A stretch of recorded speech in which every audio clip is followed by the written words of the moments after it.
Welcome to this fourth of the 5 videos exploring the butterfly model.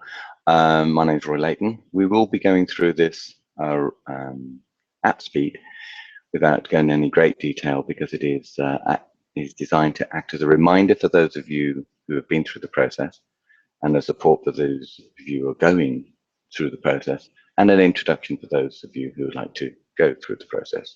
So we've done the overview, we've done the purpose, we've done the understanding, and now we're moving into planning and acting. And this is the learning cycle. Again, one of the books that I would recommend that you may want to look at, certainly for those of you working in education, and I will be focusing on this section, particularly on education. The same principles apply, whether or not you're working in business, but I want to focus on the education predominantly because that's where my passion is, and also to highlight that as this is happening in schools, it should be happening in other organizations, other learning organizations. Basically, if the kids can do it, then so can you. So this is an excellent book edited by Ian Gilbert and various other people from the independent thinking camp. And there's a summary of what I'm going to be discussing here for my chapter in here on the learning line. So, as you know, the inspiration for a lot of my work comes from Japanese educationist Dustin Makaguchi and others. He was very much influenced by John Dewey at the time and other educators around there, such as Montessori, Steiner, Mahatma Gandhi, and were highlighting the negative impact of an industrialized model. Again, we can see this reflected in the ideas and the comments of current educators, Carol Dweck and Ken Robinson and others. So Makaguchi says, rather than force feeding knowledge from above and making children memorize information, we should focus on sparking an interest in their learning, helping them develop an enthusiasm for their subjects. It's really important to notice here, it's not saying we should do this just for them to have fun. We should do this because actually by doing this, we will help children memorize information. But it will be easier, it would be more enjoyable, and more importantly, it'll be more sustained. And along the line, along the process of getting the information, you also develop character, you develop discipline, you develop determination. So Makaguchi was very much an exponent of character-based education and linking the learning to life. Now, the reason why it's important to encourage children to be able to adapt it is some of us like the idea of having a plan and we know where we're going and it's a straight line. Well, life isn't like that. The reality of it, and I quite like this little cartoon, is the reality is that life takes us through dips and through challenges, through periods of ease and across the sea of suffering and over the bridge of despair and up the ladder of learning. So in terms of our planning, we have to be aware that this isn't a simplistic plan. This has to be a self-organizing, more adaptive plan. And again, for those of you who are on the programs, you will know that our planning is very much based upon self-organizing systems and not a simple, just because I've written it down, it's going to happen. To bring it down to its basic form, the training programs that we run, the development programs, the lessons that we deliver are all rooted in this very simple process. And again, Carol Dweck in her work talks about the growth and fixed mindset and highlighting the process and rewarding for children for our application of the process. So the process of learning goes through these 4 stages of, we start off with unconsciously incompetent, you do not know what you need to know. Consciously incompetent, you now know what you don't know. Consciously competent, you engage in understanding and you're learning, and that requires repetition, failure, reworking, replanning, and then that moves us quite naturally to unconsciously competent. You embed the learning. And the failure at the moment in lots of organizations is that if you're already good at something, that you're not really going to go through the challenge. You're just going to have a mild incline of improvement, which is fine if that's all you want. But the danger is we do a disservice to those people and those children who are already good at a subject because they, as Carol Dweck says, They just become fixated on getting the outcomes and don't want to risk failure. They don't want to risk rejection. So we disable both the gifted and talented in that subject area, and we also fail the child who doesn't understand the process by just saying, well, if you're not good at it, just try harder. This is about trying different, trying new, and innovating. So I would recommend you have a further look at the work of Carol Dweck, as it's excellent research. So we base our work on the butterfly model on particularly the work of Claire Graves' psychology, as we pointed out in our last sessions, and the biopsychosocial, which is the biology, the psychology, its application to society. And again, in Graves, to remind you, he talks about the transition from self-drive to others. And we apply this same process in terms of the learning process. So what is the purpose, which links into Graves' survival? What is the passion, which is tribal? How can we all work together? So that shifts from a self to an others. What's my role, my responsibility, my rewards, which echoes the Graves' model of self.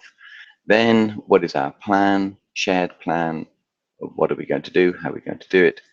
And then how do I act upon it in relationship to all the other people I'm working with? Is it innovative? Is it challenging? And then how are we evaluating, seeing the impacting on it of the process on ourselves and others? And then we embed it. So again, for those of you who've been working on a program, you, with me or my team, you almost certainly have some kind of virtual website or community for you to begin to collaborate. And the program where we would launch why we're here, how do we work as a team, what's your role, what's the plan, and then off you go and start acting and sharing on the websites and the communities what you're doing, and then constantly evaluating how that's working, and then coming back at a later stage to embed it. What are you going to keep, develop, let go? And that's a very simple process. The challenge is if you become excessive or destructive in any of these elements, you just want the plan. You don't really want to explore the other elements, then it won't work. The thing about the butterfly model, what makes it complex, it's a very simple structure of going through what is our passion, what's our shared purpose, do we understand our roles, what's the plan, and acting upon it and evaluating it. That's it. But the challenge is our personal drives and our openness or otherwise to change means that some people say, well, I just like this element. This requires a different skill set to this, which then requires a different skill set.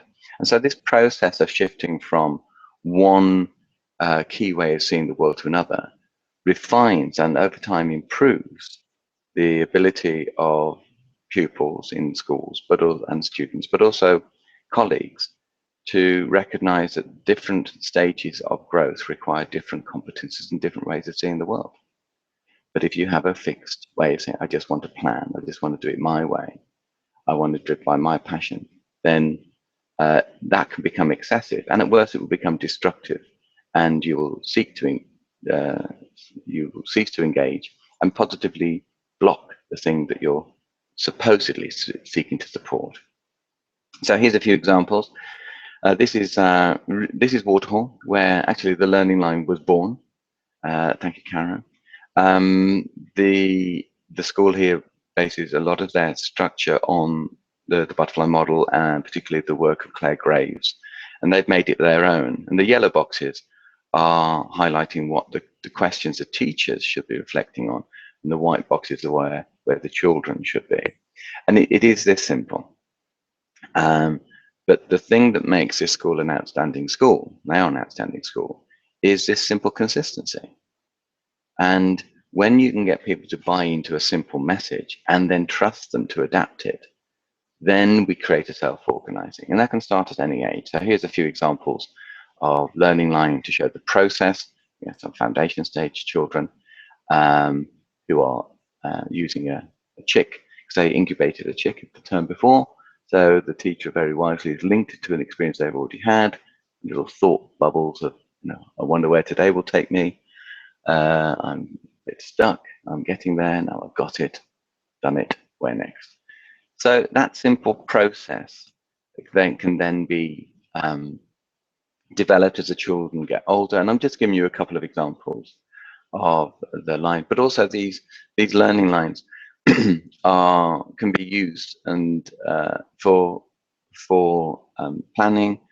For I know that at Waterhall they have one in each of the offices for their leadership team, because they can show very quickly where they are developing in terms of the school development plan or the processes and the action that they've got to take. So this is a very simple format. The challenge is for many people, particularly those who have been formally educated, to think that life has to be massively complicated. It doesn't. It is complex, but some people just try to make it complicated to hide their own lack of understanding or their lack of or their resistance to change. So this is another learning line. Again, this is in Wollaston Secondary School in North Hants. Thank you, Simon. This is an ethics and philosophy. And you see here the introduction of Socrates and Aristotle, and Plato and the like. But also here, what this teacher has done is brought in the hero's journey. Now, the hero's journey is another way of exploring and managing and explaining the learning line process.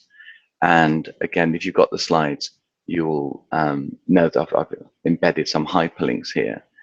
But for the older students, sort of upper key stage 2 and right through to adulthood, you can explain the process of the call to adventure. So for those of you who've been on a program, then our launch day was the call to adventure. Here you are, here are the problems, here are the issues, what are we going to do about it? Acceptance of the call was agreeing what we were going to do, whether or not that's posting questions onto a website, whether that's helping each other, setting up a buddy system, whatever it was, is saying, what is it we agree to do? So the individual responsibility and the collective responsibility.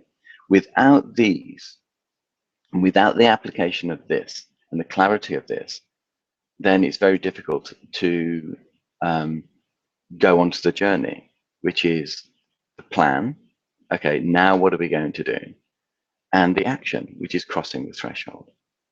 And this is where a lot of organizations fail. They spend a lot of time in terms of trying to motivate people to engage in the challenge, and everyone can see the challenge, whatever it is.